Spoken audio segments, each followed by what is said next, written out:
Okay, now, in the very first video you saw in the introduction, we sketched these shapes, and by the time you're seeing this, we will have done quite a bit with constructing the graphs, and everybody should be able to quickly and easily construct these three graphs and probably a couple more. These three illustrate pretty much everything you need to be able to do to construct all the graphs.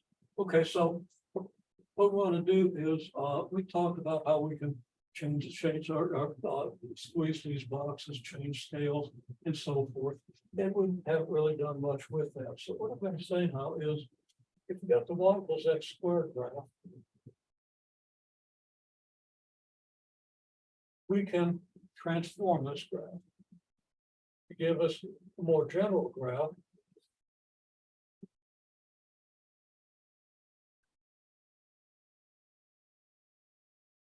Y equals ax squared plus k.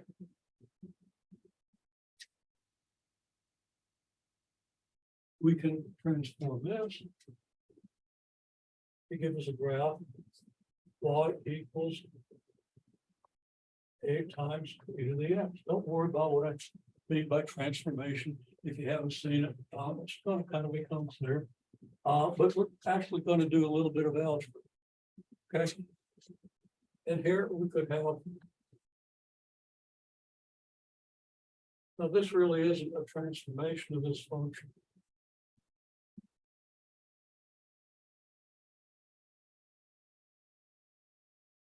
But this is the form y equals ax to the p, where p equals -1. By now, you know that x to the -1 is 1 over x. 1 over x is the same as x to the -1. So in this case, p would be -1. Okay. So these three forms of a function each have two unknowns, a and k. These are called parameters. If I tell you what a is and what k is, then you could make a table and graph this. If I tell you what a and b are here, you make a table and graph. You might need your calculator, depending on what I say b is. You do. Okay, y equals ax to the p. And you'd be able, if I told you what a and b are, you'd be able to, again, construct a table and make a graph. Now, what I'm going to do is, and we're going to put my a really good piece of white chalk that I really wanted to use, and I keep laying it down. I don't see it, so I'm going to grab a short piece. Doesn't really make a lot of it. It's okay. And actually, the way I arrange these, I tend to block the board less. Writing over here. I'm writing over here with camera angle and stuff. Well, anyway. Obviously, there's no say. Okay, so here I'm going to do this.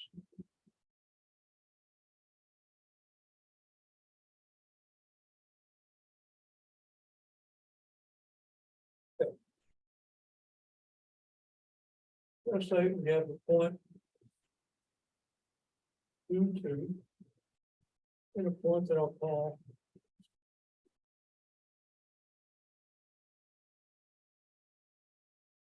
3, 8. Seems to be a very strange group of 8.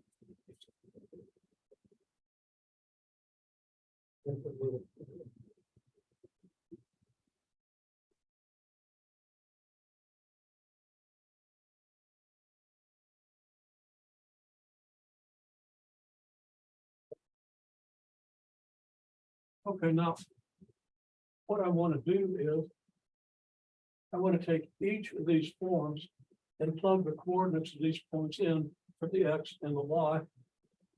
It's going to give me two equations that I'm going to be able to solve for a and k here, a and b there, a and p there. Now, you understand that or not? We're just going to dive into it, and we're just going to illustrate a little bit of algebra. Some of it you'll understand, some of it you probably won't. Focus on the parts that you understand. kind of point out the parts that I don't necessarily expect people to understand at this point. You can see the process. Okay. So I'm gonna list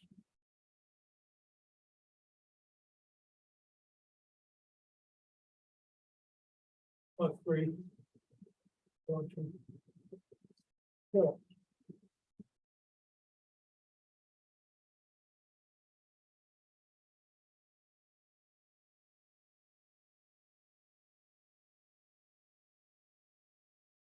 And then I'm gonna, in the column over here, list my 2 points.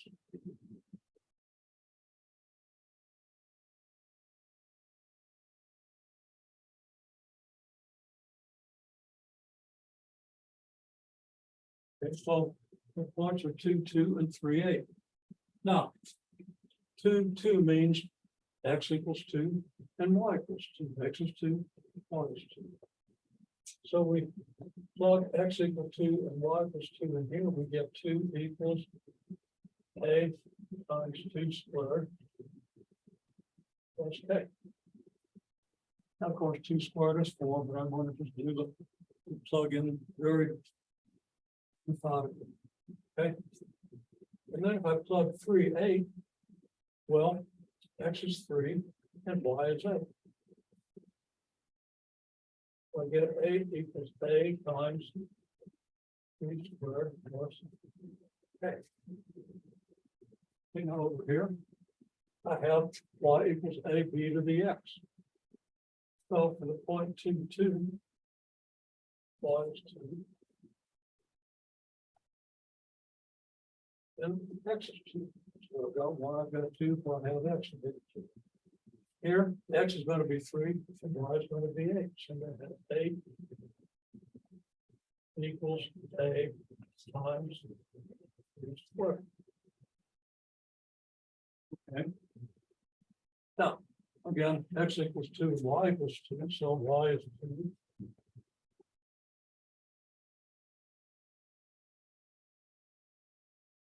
We're going to have 2 equals a times 2 to the t. X is 3, y is 8. And y is 8, so y is going to be 8.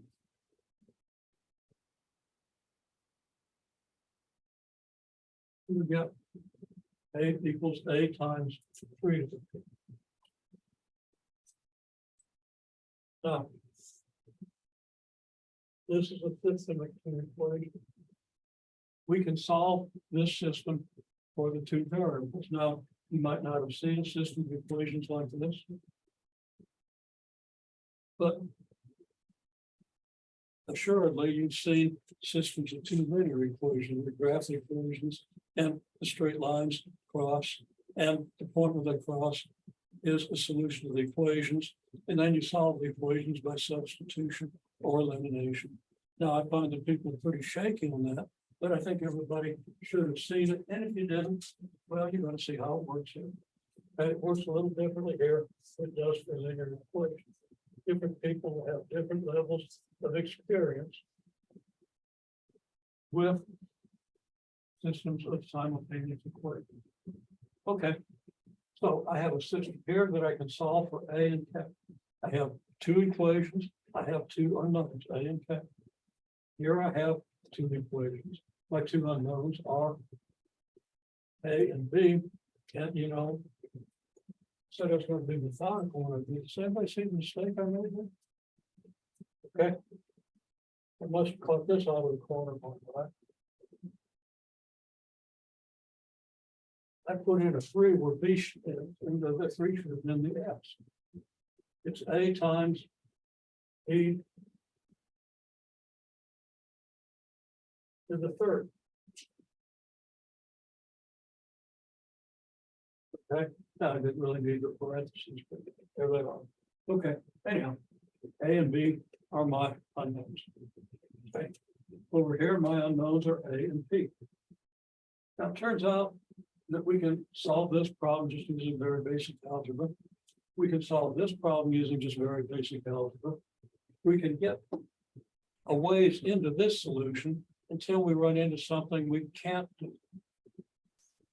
And Yeah, that kind of motivates us to learn something about logarithms and stuff, but that comes later in the course. So you're gonna have to take my word for the fact that we can solve this. We just don't necessarily know at this stage, and I don't expect people to know how, although I'm confident that some people in class of 24 will very likely know how to do that. Hopefully so. Okay. Now, let's take this system and write it again.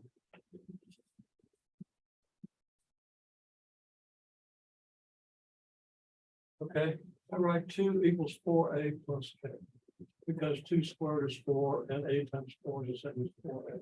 So I haven't done anything much to this, but I squared the 2 and written it in pretty standard form.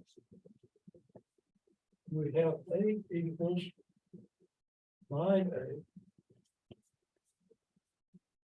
Okay.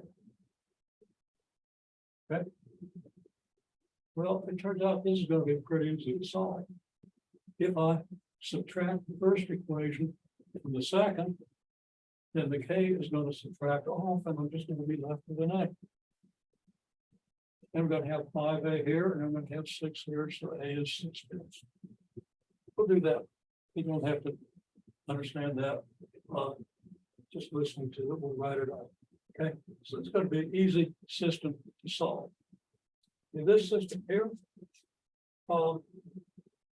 really, there are a number of ways to solve this system. And to illustrate a variety of ways of solving it, we could divide the second equation by the first. Okay, so I'm going to actually go ahead and do that. Now I'm going to put my AB cubed over here. Well, I'm going to write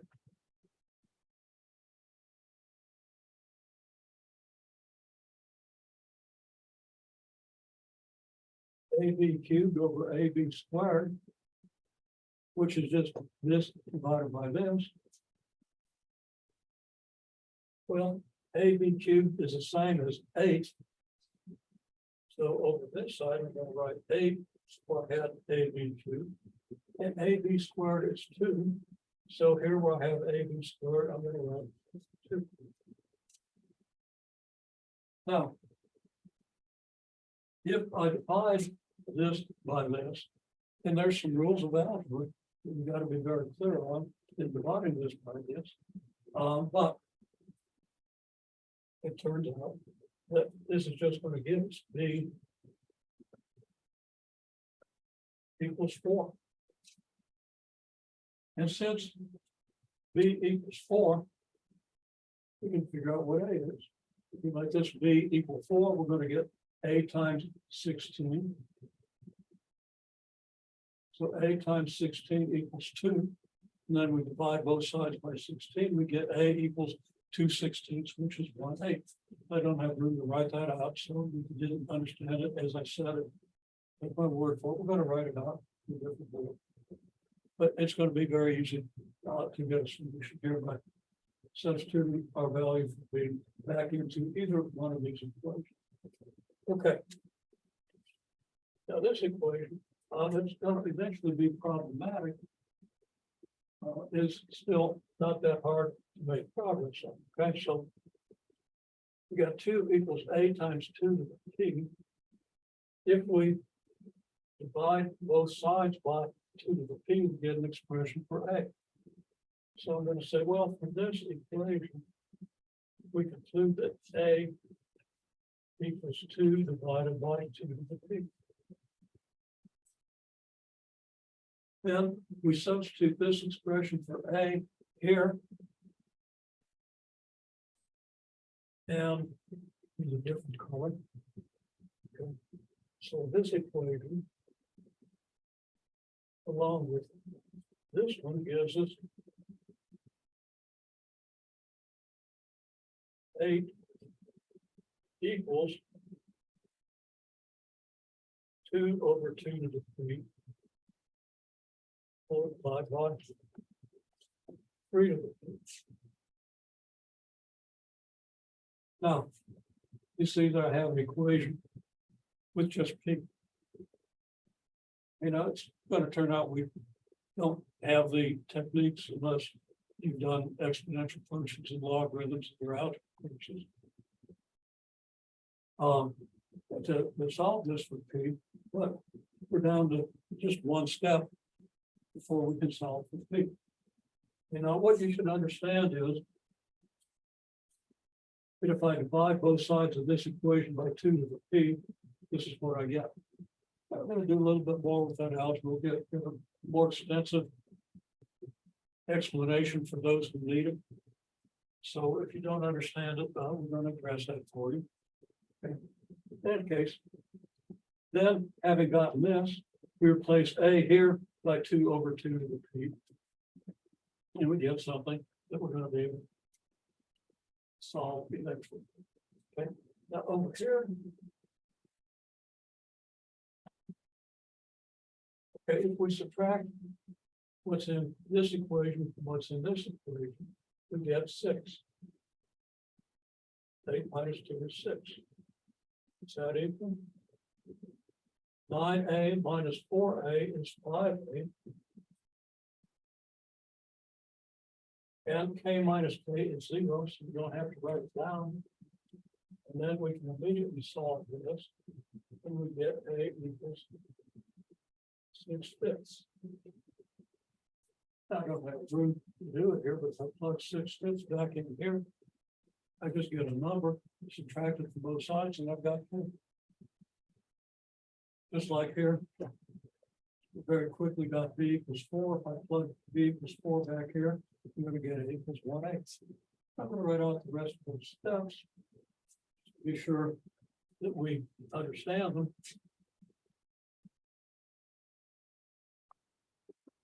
Again, if this is all very mysterious to you,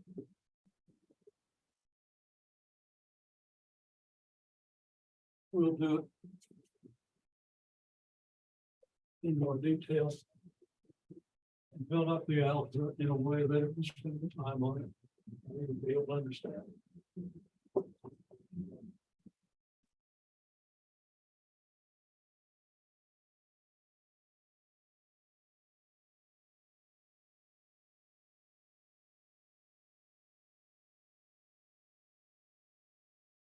Okay, now, taking this first set of equations here, I'll just take the equations in this one, write out a little more detail.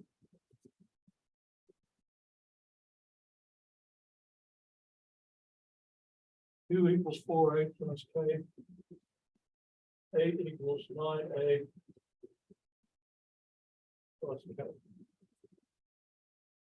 I'm going to reverse the order of these equations. It looks a little better this way.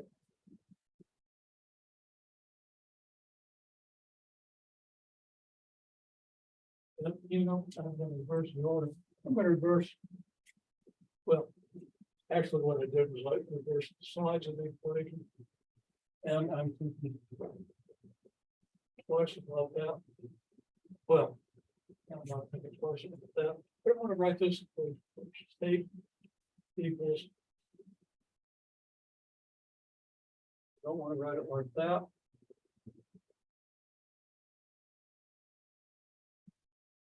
We'll get focused here in a minute.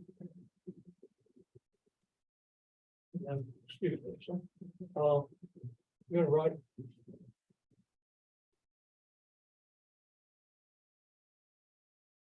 this equation, just flipping the 2 sides, and then this equation.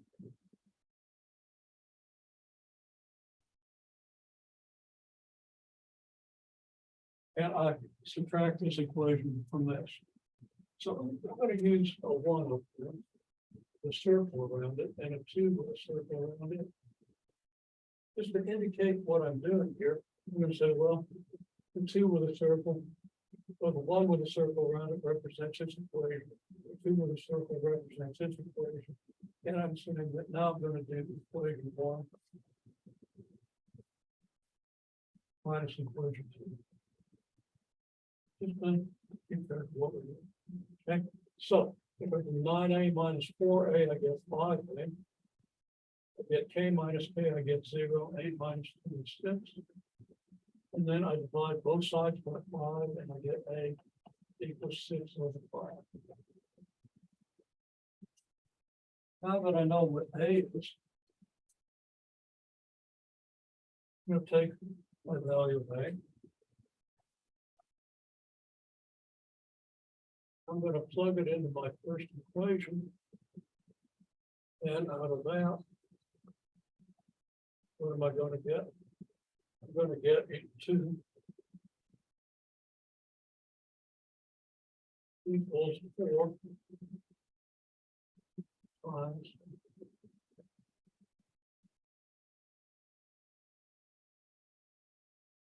I'll use my purple chalk to indicate the number A that I'm substituting 4 times 6/5 plus A. So that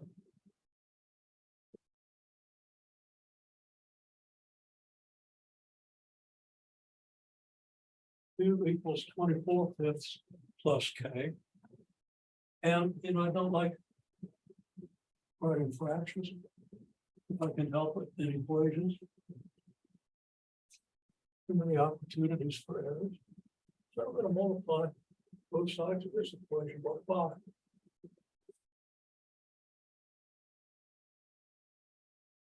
Equals 5. I'll on it.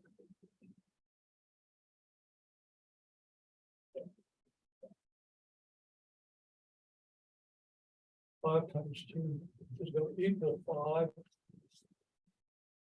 24/5 plus 5 times 10.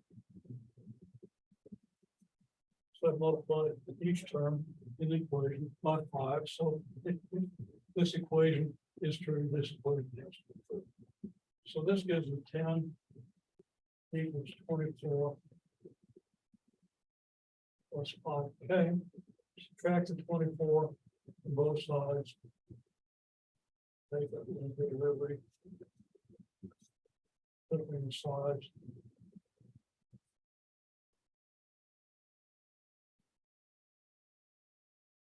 Okay, is negative 14/5. Let's get a couple of steps there, dividing both sides by 5 and stuff. Now you'll see this done in more detail. But just an illustration of some algebra that we're going to need to match. Not right now, not today, but soon. Okay, so the process then, we have these 2 points in the plane. We want a function y equals ax squared plus k. It satisfies the coordinates of these points. Okay, so now our function is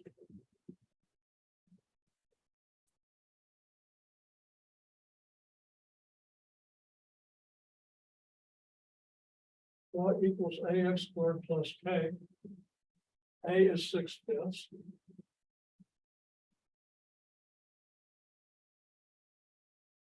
And k is negative 14/5.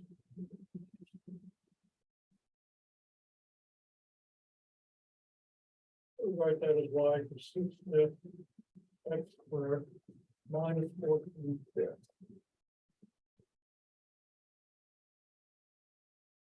Now let's check.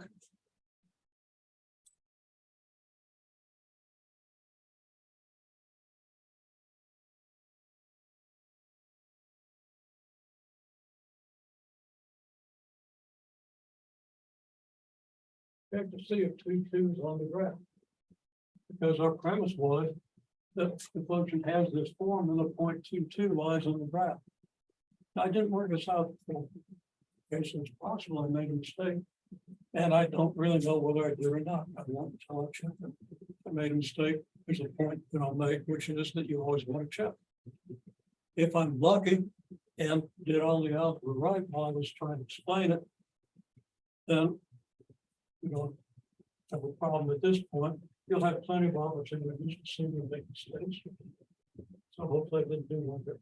Okay, well, 2 2's on the graph. If we substitute 2 for y, we get 2.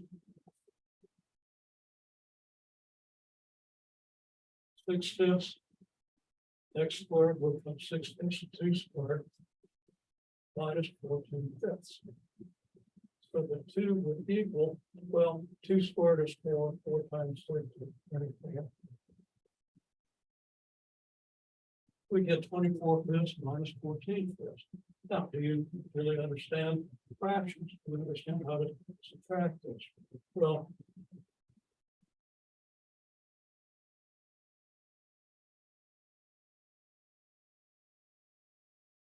we have the same denominator, so we just add the numerator. Now this is subtraction. Here's the type of subtraction. So 2 equals 2. That checks the point 2, 2. Now you can check it yourself, but if you have 3/8, you're going to get 9 here. 9 times 6 is 54. So you're going to have 54/5 minus 14/5. 54 minus 14 is 40. 40/5 is 8. So it works. So I love that. Okay, well, that's how we do one of these. Now this video is getting a little bit long. So I'm going to clean up these other two on a subsequent video. But there's an important idea. Again, the idea that you want to carry away is, number one, if I have 2 points in the form of 2 functions, and you don't know why we use these forms, and that's a different idea. A different skill. But this is one of the forms that transforms the squaring function by stretching it this way and raising it away. Okay. This stretches it this way. Okay. And uses a base that's most likely other than 2, but it's a lot like the A is 2 to the X. And that one does something similar. Okay. Point is, this function is related to the squaring function, and we can make a graph with these points. Okay. This one, we can make the graph with these points, and in this one, we make the graph with these points. 3 different graphs, 3 different ways to go through those points. Maybe 3 different applications, 3 different situations. We take the coordinates of the points and plug them into this form, we get 2 equations. Plug them into this form, we get 2 equations. Plug them into this form, we get 2 equations. Using techniques that should be familiar, but maybe aren't, and not hard to learn, we can solve these 2 equations. We just did it. And we determined what the values of A and K have to be. We plug those values in, we got this function, which is this function. And now if we plug 2, 2 into the function, it works. If we plug 3, 8 into the function, you can check yourself to see that it works. And now we have a curve. It's going to be a curve that looks something like this. Okay. It'll be a parabola. And that's about what we want to take away at this point. Now, let's go ahead and clean up these 2, but in a separate video.